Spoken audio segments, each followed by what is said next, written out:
Cale Thornfield watched from his horse as the girl's body hit the dusty ground with a sickening thud, the executioner's noose having failed at the crucial moment.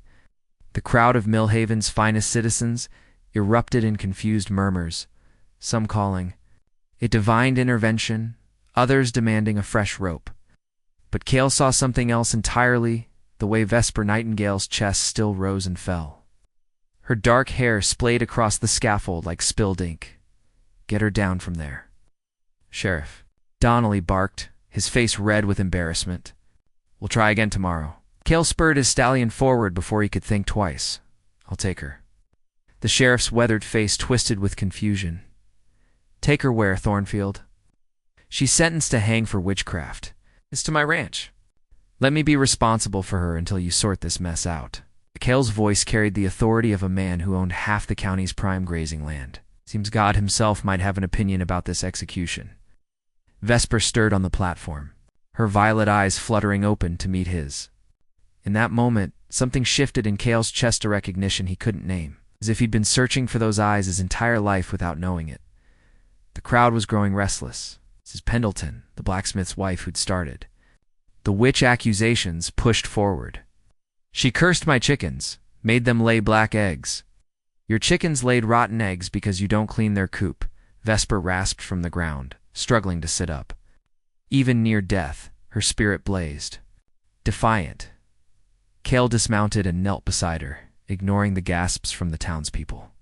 Her skin was pale as moonlight, but warm under his calloused hands. "Can you ride?" She nodded, though her legs shook as he helped her stand. The rope burn around her throat was already purpling, but her chin lifted with stubborn pride. "I won't be anyone's prisoner. You'll be my guest," he said quietly. His words meant only for her. "There's a difference." Sheriff Donnelly threw up his hands. "Fine, but she's your responsibility, Thornfield. If any more strange happenings occur, it's on your head." As Cale lifted Vesper onto his horse, settling her against his chest, he caught the scent of wild lavender and something else, something like storm clouds and midnight secrets. Her body trembled against his, whether from shock or cold, he couldn't tell. "Why?" she whispered, as they rode away from the jeering crowd. "You don't even know me." Cale guided his horse toward the rolling hills where his cattle dotted the landscape, like scattered stars. The truth was too strange to speak aloud that in the moment the rope failed, he'd felt his own fate shift like a river changing course.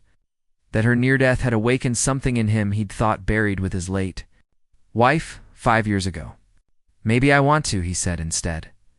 Behind them, Millhaven's church bells tolled the hour, their bronze voices carrying across the prairie like a funeral dirge. But ahead lay the vast sky of his ranch, where a woman marked for death might find a different kind of salvation, and where a lonely rancher might discover that some bonds are stronger than rope, stronger than fear, and worth defending against an entire town's hatred. The horse's hooves drummed against the earth in a rhythm that sounded almost like a heartbeat returning to life. Vesper woke to the smell of bacon and coffee. Sensations so ordinary they felt like miracles. The rope burn on her throat throbbed as she sat up in the unfamiliar bed. But the pain meant she was alive, an outcome she'd stopped hoping 4 days ago. Through the window of the small guest room, she could see cattle moving across endless grassland. Under a sky so vast it made her chest ache with unexpected longing. She'd spent her whole life in Millhaven's cramped streets, where neighbors watched each other through lace curtains and gossip spread faster than wildfire. A soft knock interrupted her thoughts. "You awake?" Cale's voice carried through the door. Deeper than she remembered from yesterday's chaos? "Yes." She touched her throat gingerly. "Come in." He entered, carrying a tray loaded with more food than she'd seen in weeks. His morning stubble caught the early light, and she noticed details that had escaped her during the failed execution, the scar across his left knuckles, the way his dark hair curled at his collar, the startling green of his eyes. "Figured you might be hungry," he said, setting the tray on the bedside table. "Doc Morrison came by early, left some salve for your neck." Vesper stared at him. "You brought the doctor? For me? Why wouldn't I?" Such a simple question, but it hit her like a physical blow. When had anyone last cared whether she lived or died? Her grandmother, maybe, before the fever took her 3 winters ago. Since then, Vesper had been alone in a town that viewed her botanical knowledge as witchcraft and her independence as an affront to natural order. "The whole town wants me dead," she said quietly. "Helping me won't make you popular." Cale settled into the room's single chair, his long legs stretched out before him. "Haven't cared much about popularity since my wife died." "Popularity doesn't keep you warm at night or help you birth calves in a blizzard." "What was she like?" The question slipped out before Vesper could stop it. His face softened. "Alina? Patient. Everything I'm not." He gestured toward the window. "She loved this place, but she was meant for drawing rooms and tea parties. The isolation eventually wore her down." "Is that why you saved me? Because I'm already worn down by isolation?" Cale's laugh was unexpected, rough but genuine. Maybe. "I saved you because you look like you'd rather spit in death's eye than beg for mercy." Heat crept up Vesper's neck. She'd never had a man speak to her with such frank admiration. "They'll come for me eventually. Sheriff Donnelly won't forget. Let them come." The steel in his voice surprised them both. This ranch has survived drought, locusts, and cattle rustlers. "I think we can handle a few superstitious townsfolk." Vesper picked at the eggs on her plate, trying to process the kindness of someone cooking for her, caring whether she ate. "What do you want from me? Nothing you're not willing to give?" The honesty in his answer made her throat tighten. "I'm not like your wife. I don't know how to be soft or patient. I argue with preachers and grow herbs that make people nervous."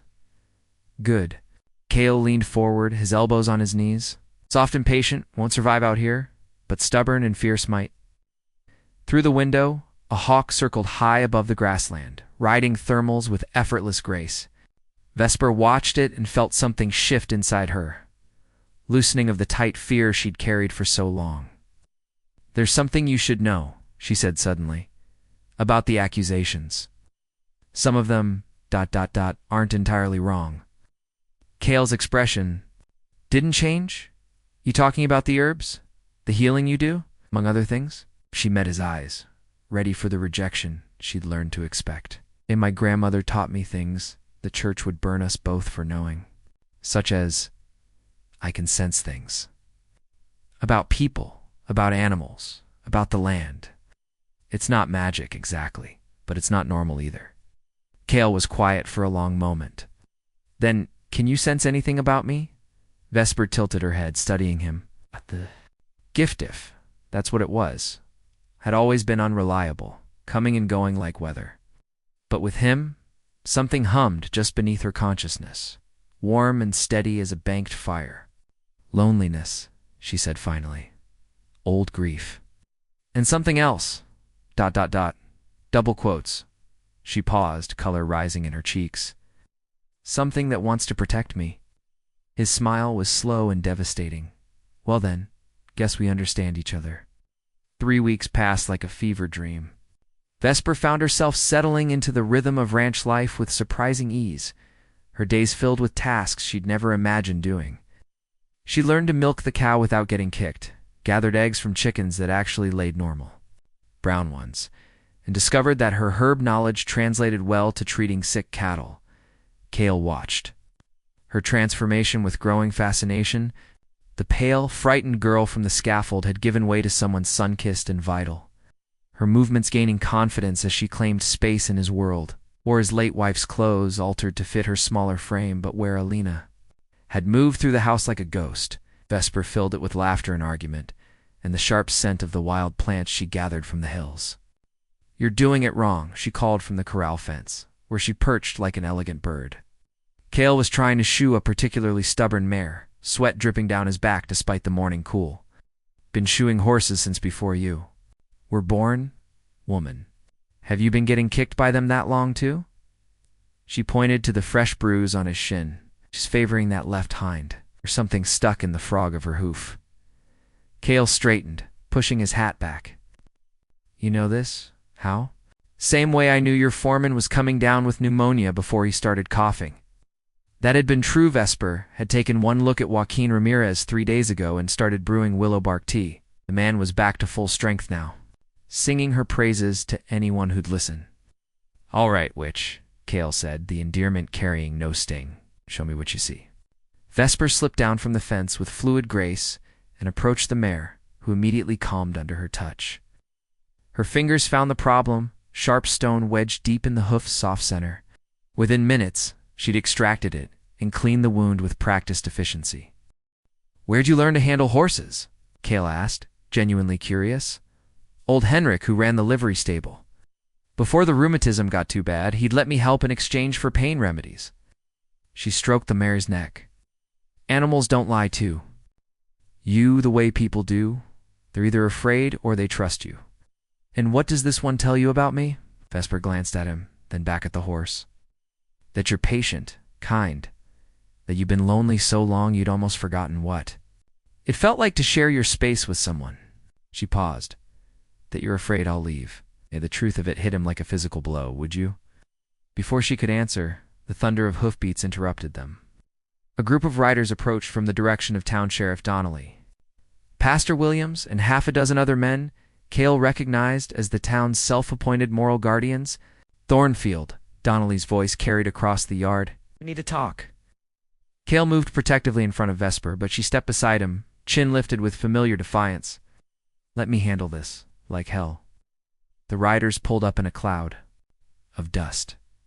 Pastor Williams, a thin man with fever-bright eyes, pointed an accusing finger at Vesper. "That woman has been practicing devil's work. Mrs. Henderson says her cow started giving twice as much milk after the witch touched it." "Sounds terrible," Kale said dryly. "Better milk production. Clearly the work of Satan." "Don't mock Thornfield," Donnelly warned. "There've been other incidents. Crops growing faster than they should. Sick animals getting well overnight. It ain't natural." Vesper spoke for the first time, her voice carrying across the yard with quiet authority. "I treat sick animals the same way I'd treat sick people with knowledge my grandmother passed down. And herbs that grow wild on every hill. If that threatens you, perhaps you should ask yourself why healing frightens you more than suffering." "Pastor?" Williams's face flushed red. "Blasphemy. Healing comes from prayer, not from brewing potions like some heathen." "Then where was your God when that rope broke?" Vesper's eyes flashed with dangerous fire. "Maybe he was trying to tell you something." The silence stretched taut as a wire. Then Joaquin Ramirez rode up from the south pasture, flanked by two other ranch hands. His weathered face was grim as he took in the confrontation. "Problem here, boss?" Joaquin asked, his hand resting casually on his rifle. Kale felt something settle in his chest, the solid knowledge that his men would stand with him, that this place he'd built with his own hands was worth defending. "No problem, Joaquin. These gentlemen were just leaving." Sheriff Donnelly's jaw tightened. "This isn't over, Thornfield. The whole town's talking. You harbor that woman much longer, folks might start wondering about you too." "Let them wonder." Kale's voice was steel wrapped in silk. "But they'll do their wondering from the other side of my property line." As the riders wheeled away, kicking up dust and muttered threats, Vesper turned to him with something like wonder in her eyes. "Why?" she whispered. "Why risk everything for someone you barely know?" Kale looked at her, taking in the fierce intelligence in her violet eyes. The wild beauty that no amount of fear could diminish, the way she stood rooted to his land like she'd been born to it. "Maybe," he said quietly. "I'm tired of barely knowing you." The attack came with the new moon, when darkness lay thick across the ranch like black velvet. Vesper woke to the smell of smoke and the frantic lowing of cattle. Through her window, she could see orange flames licking at the barn's wooden walls, and dark figures moving through the corral like deadly shadows. She was dressed and out the door before the sound of Kale's boots echoed through the house. He emerged from his room carrying a rifle, his face grim in the firelight.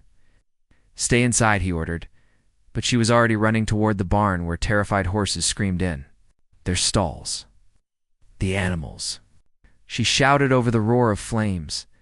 Together they fought through smoke and heat, releasing horses and driving cattle away from the burning structure. Joaquin and the other hands appeared from the bunkhouse, forming a bucket brigade with water from the well. But even as they battled the fire, Vesper could see more flames erupting from the hay storage, the equipment shed, even the small cabin where Joaquin lived with his family. This wasn't accident or carelessness. This was war. Thornfield, a voice called from beyond the firelight. Pastor Williams stepped into view, flanked by a dozen masked men. "Send out the witch, and we'll let you keep what's left." Cale raised his rifle. "Get off my land." "Can't do that." "The Lord's work doesn't recognize property lines." Bullets began to fly. Cale grabbed Vesper and pulled her behind the water trough, his body shielding hers as lead wind overhead. Joaquin and his men took cover where they could, returning fire. When possible, but they were outnumbered 2-1. "This is because of me," Vesper said, her voice tight with guilt. "I should go with them. Over my dead body." A new sound cut through the chaos, the thunder of approaching horses. For a heart-stopping moment, Vesper thought more attackers had arrived. Then she recognized the riders: Doc Morrison, the saloon keeper, Big Jim O'Malley, Old Henrik from the livery stable, and a dozen others she'd never expected to see defending her. "What the hell is this, Williams?" Doc Morrison dismounted with his medical bag in one hand and a shotgun in the other. "Burning a man's ranch because you don't like his house guest?" "She's a witch, Morrison. You've seen what she can do." "I've seen her save my patients when my medicine failed," the doctor shot back. "I've seen her gentle animals that were half wild with fear. If that's witchcraft, then maybe we need more witches in this world." Big Jim spat tobacco juice into the dirt. "My daughter was dying of lung fever until that girl brewed something from prairie sage and wild cherry bark. You want to burn her for that, Williams? You'll have to go through me first." The tide was turning. For every masked attacker, it seemed another defender had arrived. Vesper realized with shock that these weren't just random supporters. These were people whose lives she'd touched during her weeks at the ranch. People who'd experienced her healing touch firsthand. Pastor Williams's voice rose to a shriek. "She's corrupted all of you. Can't you see? She's turned you away from God's path." "No," said a new voice, quiet but carrying clearly through the smoky air. "She's shown us what God's path really looks like." Vesper turned to see a figure approaching through the flames, an elderly native woman she didn't recognize, walking with a carved staff that seemed to glow in the firelight. Behind her came more people. Faces she'd glimpsed in town but never met. Ranchers from neighboring spreads. Working folk from Millhaven's outskirts, even a few townspeople, she'd thought. Lost to Williams's poison? Grandmother Ayanna. Cale's voice held wonder and confusion. "What are you doing here?" The old woman's weathered face creased into a smile. "Protecting what's mine, boy. This child carries the old blood, the healing gift that flows from earth. To Sky, my great-grandmother would have called her granddaughter." She raised her staff, and Vesper felt something shift in the air around them, settling, as if the land itself was taking sides. The wind changed direction, blowing smoke away from the defenders and into the attackers' faces. Several of Williams's men began coughing and backing away. "This is devil's work," the pastor screamed, but his voice cracked with fear. "This is justice, grandmother," Ayanna replied calmly. "In its time you learned the difference."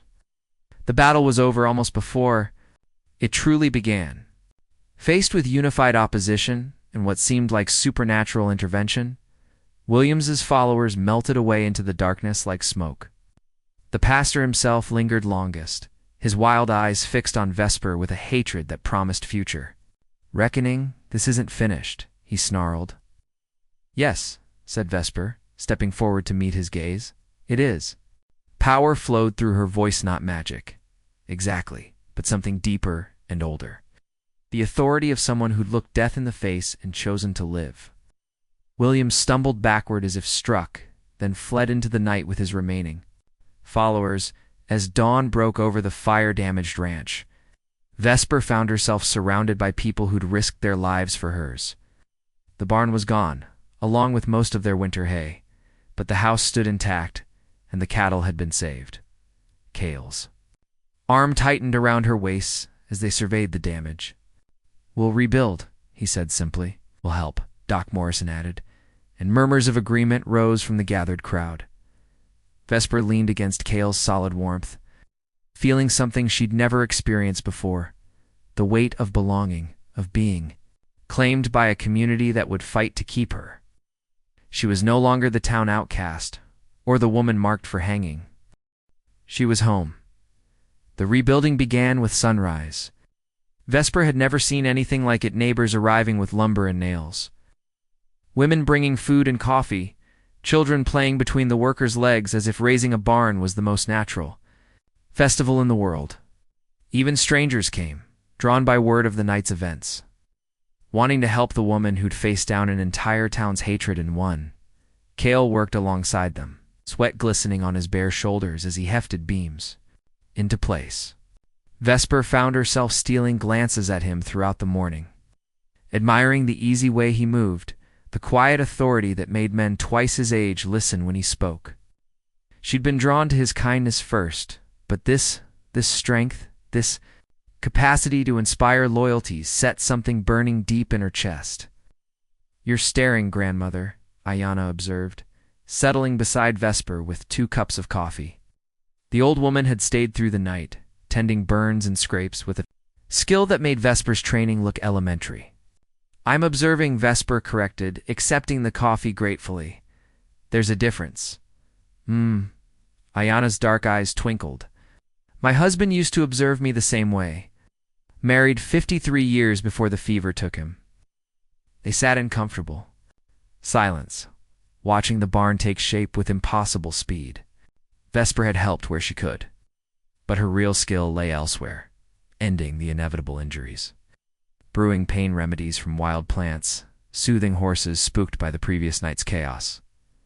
"That gift of yours," Ayanna said suddenly. Long have you known?" "Since childhood. My grandmother said it came from her mother's line, women who could read the sickness in animals, feel the health of growing things." Vesper's fingers tightened on her cup. "She also said it was why we'd never be fully accepted anywhere. Too different.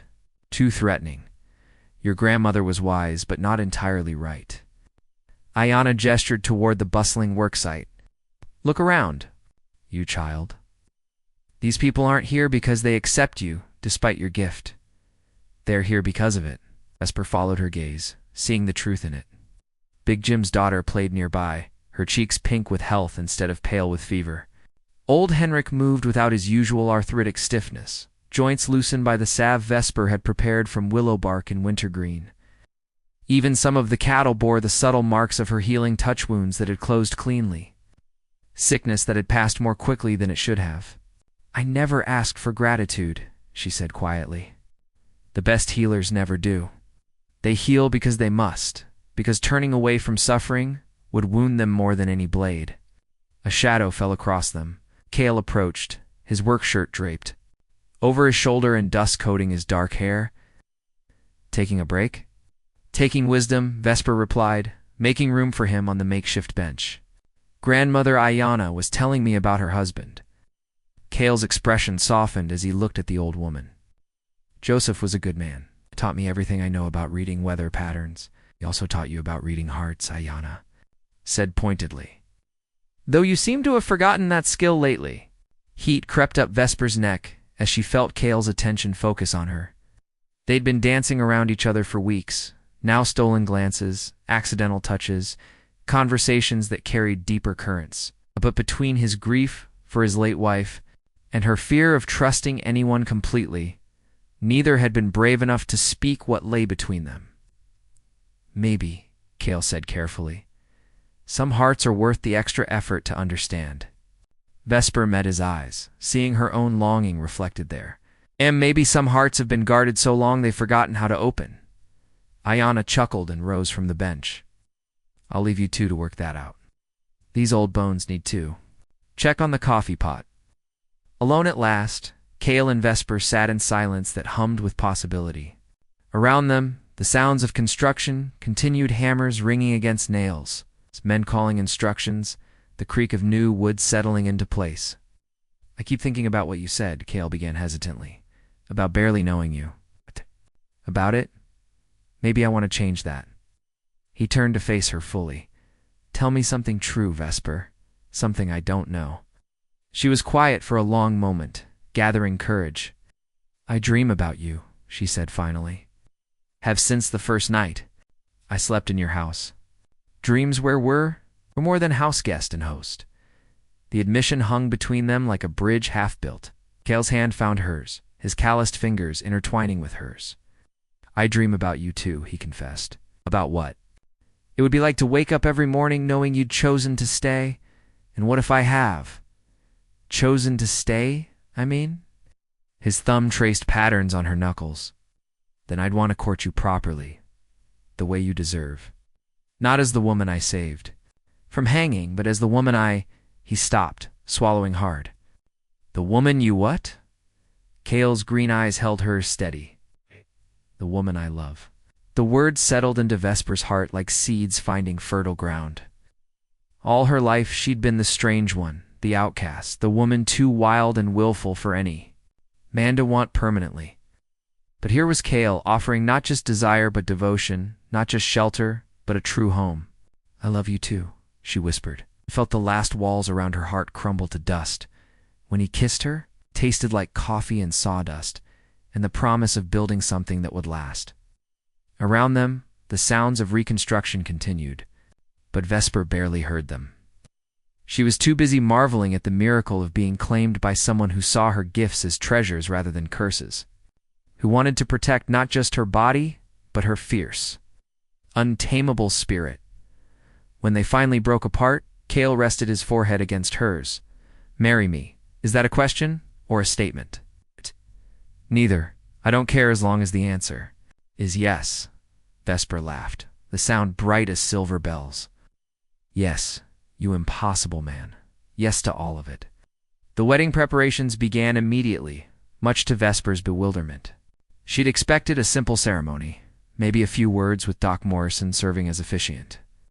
But the community that had fought to defend her had other ideas.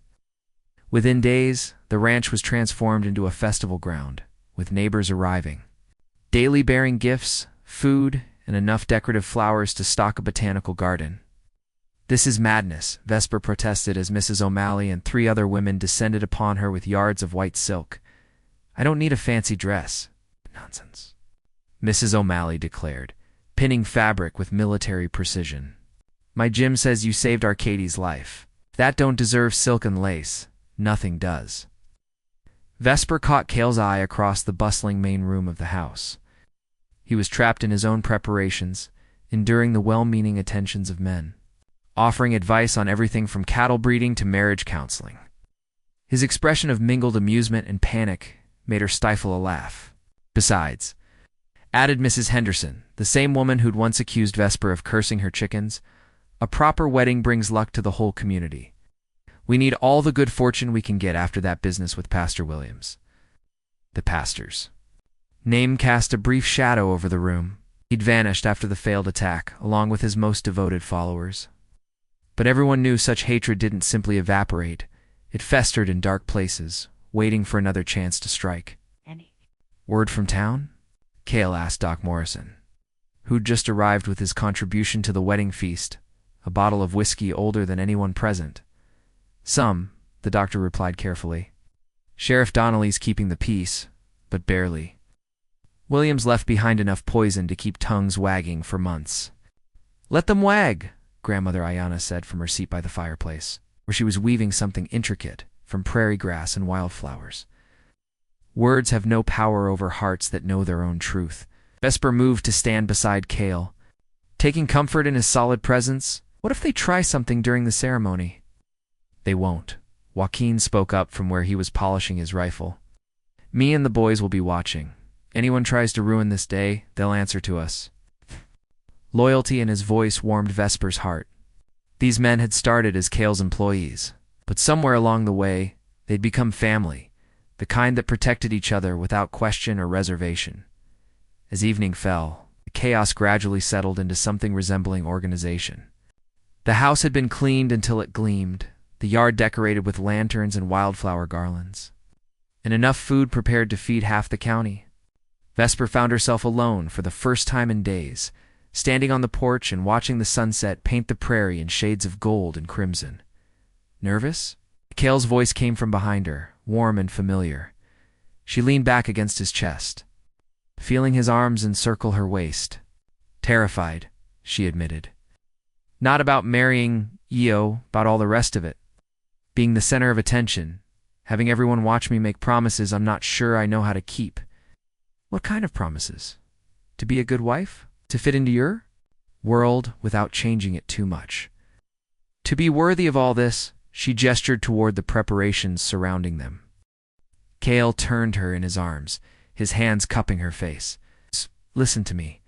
I don't want you to fit into my world. I want you to help me build a new one.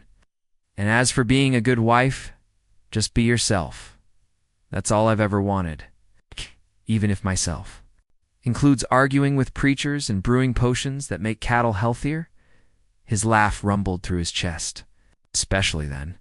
They stood together in comfortable silence, watching the first stars appear in the darkening sky.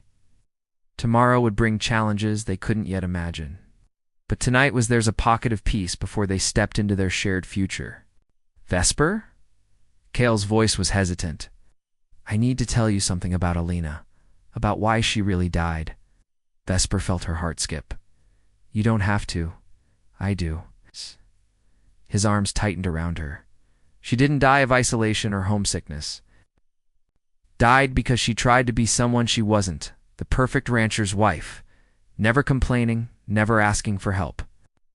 The effort of it broke something in her spirit long before the fever took her body. The pain in his voice made Vesper's throat tighten.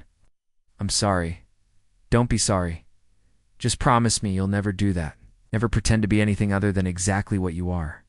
She pulled back to meet his eyes. I promise. But you have to. Promise something too. Anything. Promise you'll never stop seeing me as I really am. Not as some idealized version, not as your salvation or your second chance, but as my self-flaws and gifts and stubborn opinions and all.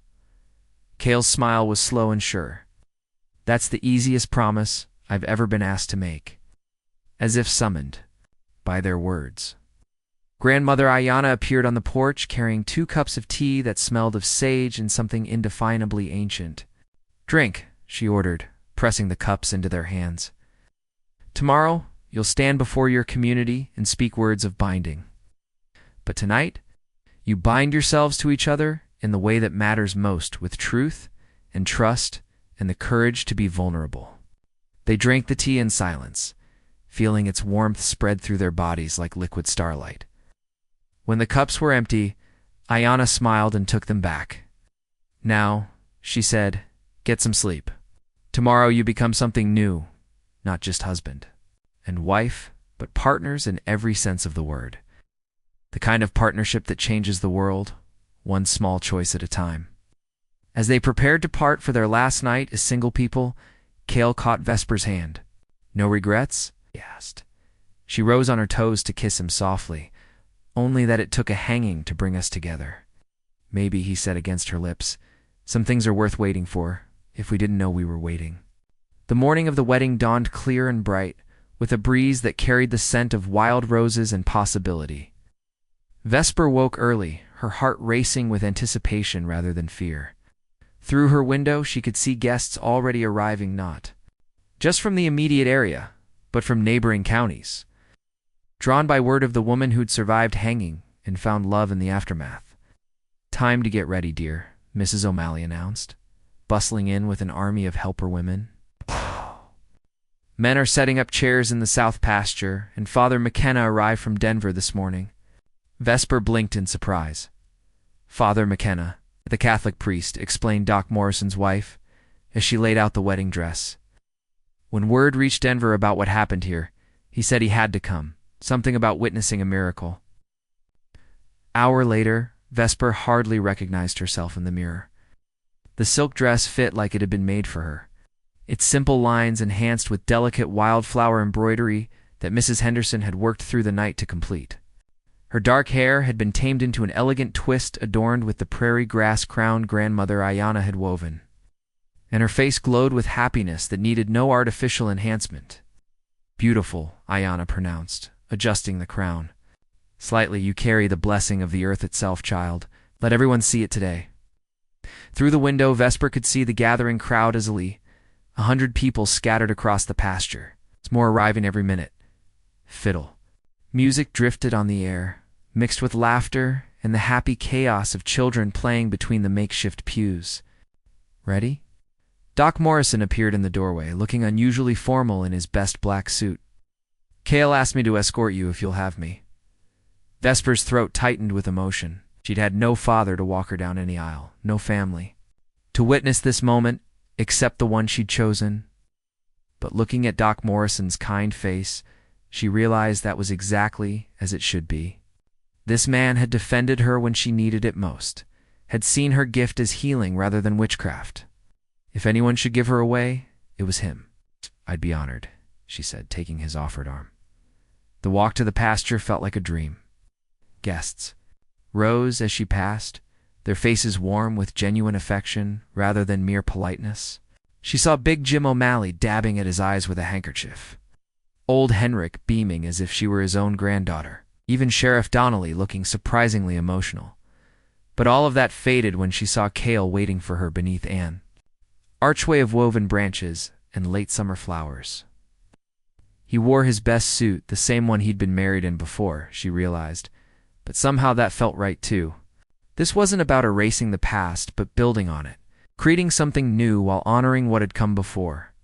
His eyes never left her face as she approached. She could read the wonder there, the disbelief that this moment was actually happening. When Doc Morrison placed her hand in Cale's, the touch sent familiar warmth shooting up her arm. "Dearly beloved," Father McKenna began, his voice carrying easily across the gathered crowd. "We are gathered here today to witness something remarkable, not just the union of two hearts, but the triumph of love over fear, of community over division, of hope over hatred." The priest was younger than Vesper had expected, with intelligent eyes that seemed to see more than most. "I've traveled many miles to be here today, drawn by reports that seem too extraordinary to believe, but standing here now, seeing the love that surrounds this couple, I understand that some miracles are too obvious to doubt." A murmur of agreement rippled through the crowd. Vesper felt tears prick her eyes as she looked out at the faces surrounding them, people who'd risked everything to defend her, who'd opened their hearts to accept what others had deemed unacceptable. "Cale," Father McKenna continued, "do you take this woman to be your wife? To love and cherish her, not despite her differences, but because of them, to stand with her against whatever storms may come?" "I do," Cale said, his voice steady and sure. "From the moment I saw her fall from that rope, I knew my life had changed. She's not just the woman I love, she's the woman who taught me what courage really looks like. And Vesper, do you take this man to be your husband, to build a life together founded on truth and trust, to share both your gifts and your burdens as you walk through this world as one?"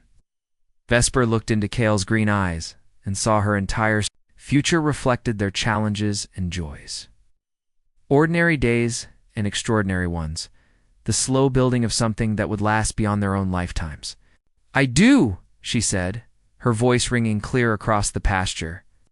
"He saved my life, but more than that, he gave me a place to belong. With him, I'm not the town outcast or the woman too different to love. I'm just myself, and that's enough." As they exchanged simple gold ring scales, grandmother's wedding band for her, his grandfather's for him, Vesper felt something shift in the air around them. Not magic exactly, but a settling, as if the land itself was blessing this union. "By the power vested in me by God and the territory of Colorado," Father McKenna declared, "I pronounce you husband and wife. Cale, you may kiss your bride." The kiss was soft and sweet and full of promise. Around them, the crowd erupted in cheers and applause that seemed to go on forever. But Vesper barely heard it, lost in the miracle of this moment, married to a man who loved her completely, surrounded by a community that had chosen to embrace rather than reject her. The celebration that followed was like nothing Millhaven had ever seen. Tables groaned under the weight of contributed food. Musicians appeared with fiddles and guitars. Someone had even managed to procure a small keg of beer from Denver. Children ran between the dancers. Couples spun under the lantern light. The sound of laughter carried across the prairie like music. "Happy?" Cale asked as they swayed together to a slow waltz, his arms strong around her waist. "Impossibly." "So," Vesper replied, resting her head against his shoulder. 6 months ago, I thought my life was over. Now, now. Now I feel like it's just beginning. As if summoned by her words, Grandmother Ayana appeared beside them, her weathered face creased with joy. The old stories say that when true love survives its greatest test, it blesses the land for 7 generations. I think your children's children will still feel the echo of this day. Children. Vesper felt her cheeks warm. The old woman's eyes twinkled. Oh yes, child. 3, maybe 4. The gift runs strong in your bloodline. It will need worthy vessels to carry it forward. Before Vesper could respond, a commotion near the edge of the celebration drew their attention. A lone rider approached through the darkness, moving slowly, with hands clearly visible. As he drew closer, Vesper recognized Sheriff Donnelly's deputy, young Marcus Webb. Sheriff. Marcus called out, dismounting quickly. Got news from town? Donnelly pushed through the crowd, his hand resting instinctively on his gun. What kind of news, boy? The territorial governor arrived this afternoon. Says he heard about what happened here. Wants to investigate the whole business with Pastor Williams.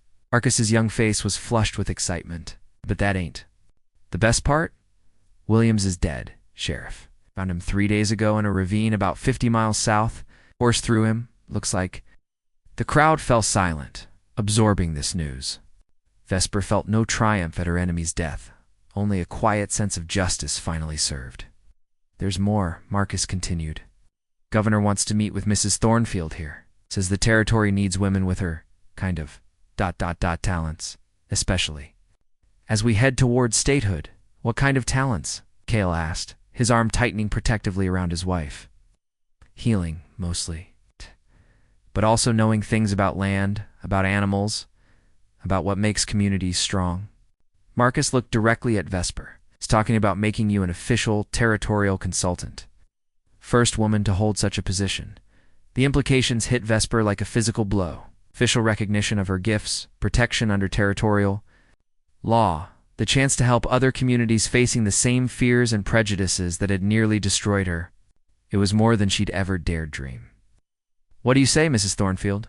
Doc Morrison called out with a grin. Ready to make history? Vesper looked around at the faces surrounding her, her husband's proud smile, Grandmother Ayana's knowing nod, the expectant hope of friends who'd become family. 6 months ago, she'd stood on a scaffold waiting to die for being different. Now she stood among people who celebrated that difference, ready to use her gifts to heal a territory preparing for birth as a state. I say, she announced, her voice carrying clearly through the night air, that some stories are just beginning. The cheer that rose from the crowd seemed to reach the stars themselves. And as Cale spun her around in celebration, Vesper knew that whatever challenges lay ahead, they would face them together, not as the rancher who saved her life and the woman he rescued, but as true partners in every sense of the word. The dancing continued until dawn. When the last guests finally departed for home, as the sun rose over their rebuilt ranch, Cale and Vesper stood together on their porch, watching the morning light paint the prairie in shades of gold and promise. No regrets? He asked, echoing their conversation from the night before their wedding. Vesper smiled, her hand finding his. Only that it took so long for the world to catch up with what we knew all along. And what's that?